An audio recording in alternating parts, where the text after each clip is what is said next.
ఆదాము తన స్వరూపంలో ఒక కుమారుడైన షేతుని పుట్టించాడు. ఆయన మొత్తం 930 సంవత్సరాలు జీవించి మరణించాడు.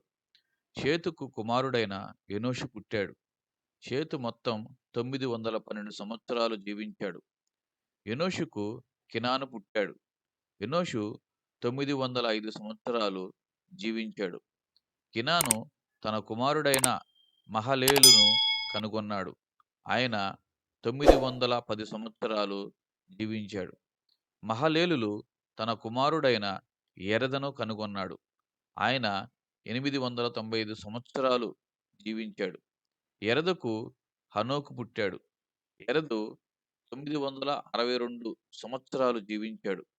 హనోకు 365 సంవత్సరాలు జీవించాడు. ఆయన దేవునితో కలిసి నడిచాడు. చివరకు దేవుడు ఆయనను స్వయంగా తనతో కూడా తీసుకొని వెళ్ళాడు. మెతుషెల భూలోకంలో అత్యధిక కాలం జీవించిన వ్యక్తి. హనోకు తన కుమారుడైన మెతుషెలను కనుగొన్నాడు. మెతుషెల 969 సంవత్సరాలు జీవించాడు. ఇది భూలోకంలో అప్పుడు నమోదు చేసిన అత్యధిక జీవిత కాలం. మెతుషెలకు లామెకు పుట్టాడు. లామెకు 777 సంవత్సరాలు జీవించాడు.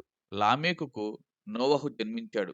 నోవహును దేవుడు భూమిని మహాప్రళయం నుంచి రక్షించేందుకు ఎన్నుకున్నాడు.